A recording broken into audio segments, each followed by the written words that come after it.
Hello and welcome back to Auto Social UK. If you're new here, then hi, I'm Tish, and usually I'm a new car reviewer, but obviously with circumstances as they are at the moment, and I really hope that all of my subscribers and everyone I've been in contact is really safe and you're all staying at home and you're all well. But yeah, because of that, I obviously haven't been able to pick up any new cars lately, but it has been a year since I picked up my little Street Up, my daily run around, and I thought, you know, why not, whilst I'm at home, create a video on how I've got on with a year's ownership with the little Up.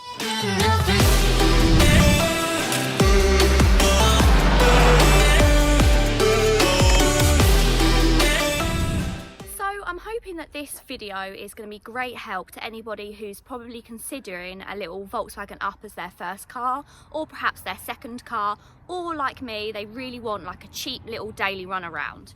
So a little bit more background story for those of you that haven't watched the original video when I picked up the little Street Up. So actually this time last year I quit my job. I do have another job now, but I did quit my job with the intentions of kind of looking for something different, starting off on my own, which didn't work out, but that's a completely different story for another time. But previous to that, I'd always had company cars. So I hadn't got a car that I owned myself, and I thought, right, I need to go out on my own and I need to get a car. I didn't have much savings, and I knew any savings that I did have, I was going to have to pour that into obviously starting my own thing. So a car for me needed to tick a few boxes. So it's going to have to be something that was going to be cheap to finance, so a cheap monthly payment. Definitely had to be cheap to run, cheap to tax, cheap to insure, and what's the last one as well? Yeah, and it was going to have to, obviously, this is a massive one for me, I was going to have some sort of peace of mind that the car wasn't going to go wrong, and if the car did go wrong, then I would have some slight coverage. So I don't know if you've picked up on the main theme of that I needed a cheap car. I thought about going for a cheap kind of £1,000 runaround car. Didn't want something that was going to break down in kind of 3 months, 4 months time. If I'd gone private, I wouldn't have got any cover for that. So anything that had gone wrong, I would have had to cover.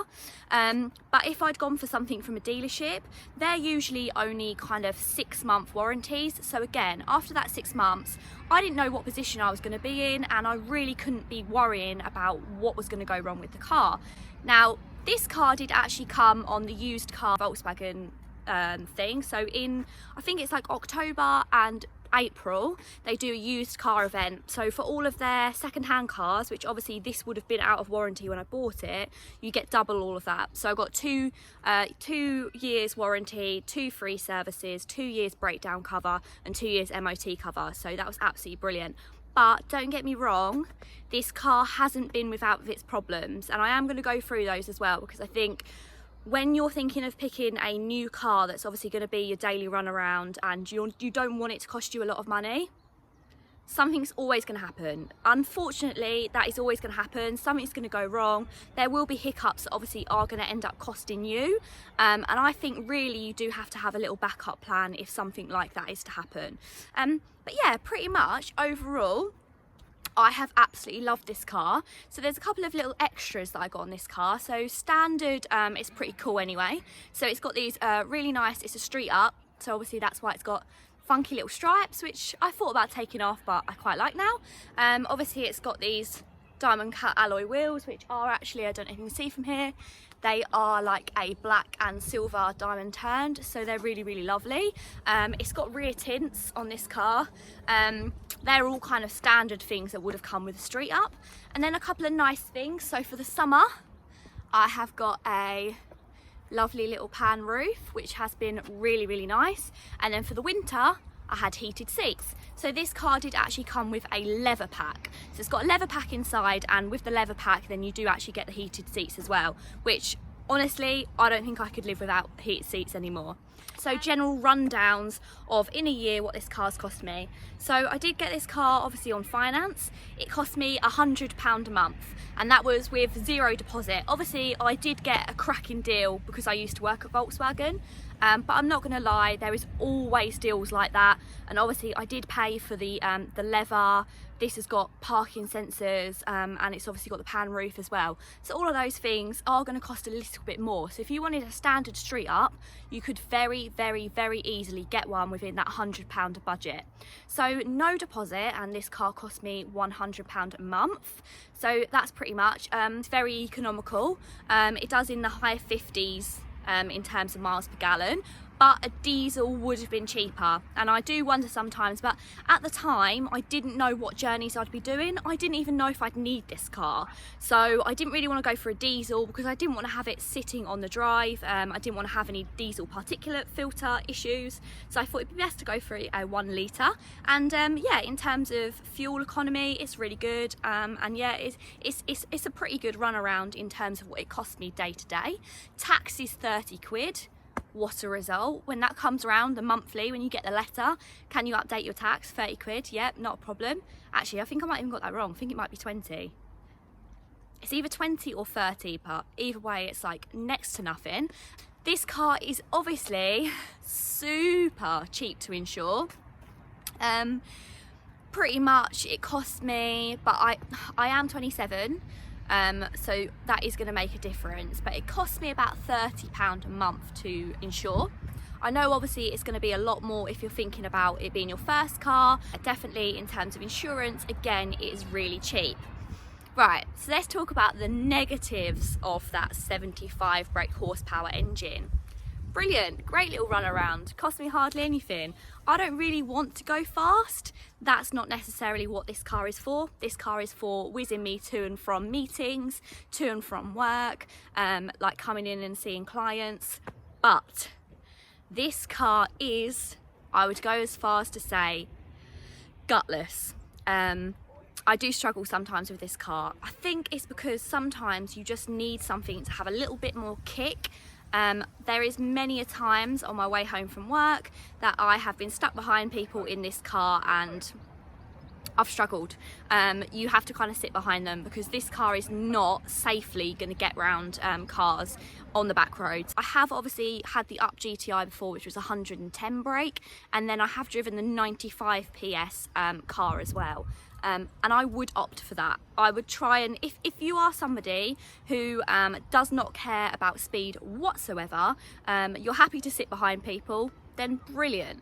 The 75 brake, that's going to be absolutely fantastic, especially as a first car, because you shouldn't be taking those chances anyway. However, if you need a little bit more speed, I would try and opt for something that is going to be over either 95 brake or over. So next up, let's cover reliability. I cannot fault this car even slightly for reliability.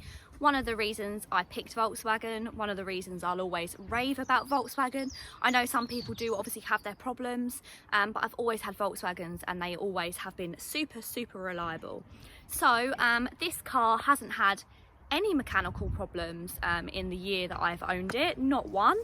Now, this is one thing that I would like to say, that I think I went into car ownership. I mean, I've had like 5-6 cars in my lifetime, but I think still, especially when I spent a little time with company cars, I took for granted that even if you've got a really long warranty period and even if you've got the most reliable car, you cannot think that accidents aren't going to happen.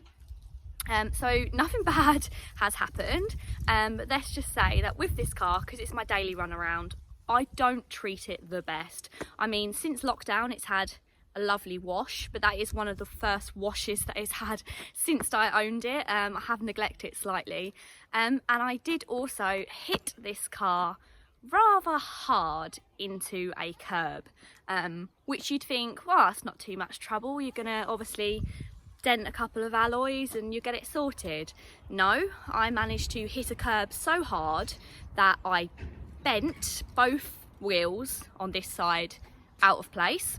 I cracked them both down the middle, and that also included that I bent the chassis underneath the car, and a whole host of obviously tracking issues as well.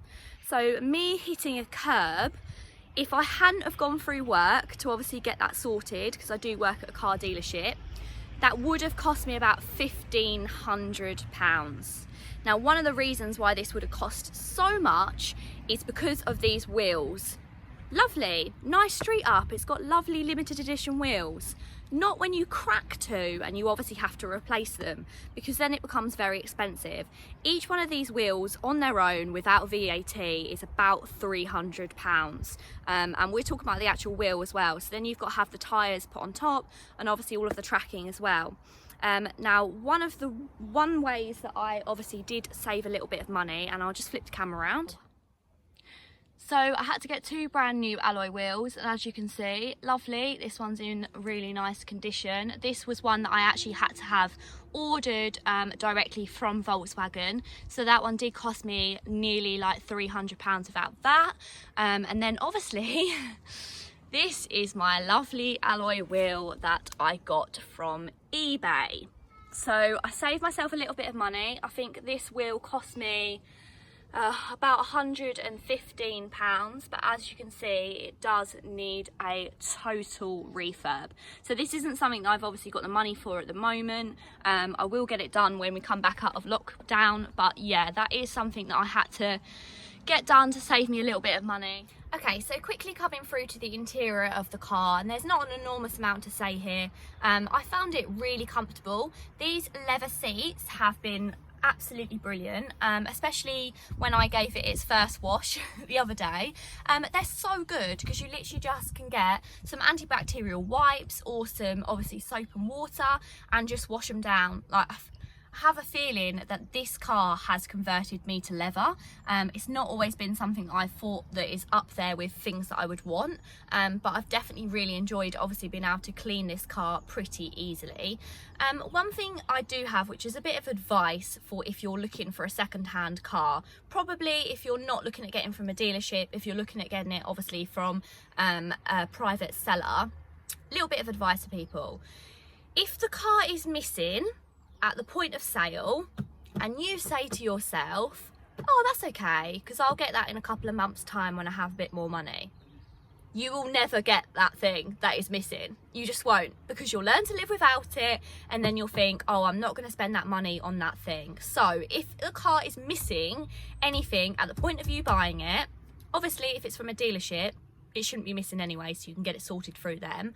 But if you are purchasing a car, just buy it there and then, get it over and done with. Whilst you get out the big bulk of obviously spending money, purchase that thing that is missing, because this car, there is a little slot here, and this is for something on the up called a Maps and More. So the Maps and More has your Bluetooth, your sat nav, and I think there's a couple of other things. Oh, like it gives you like a digital radio for like, rather than having to obviously use the buttons. I said to myself when I first bought this car, oh, I'll get that in a couple of months, or I'll get that. I've never got it. I've never even considered getting it, and now I've lived without it, and I hardly even use my Bluetooth.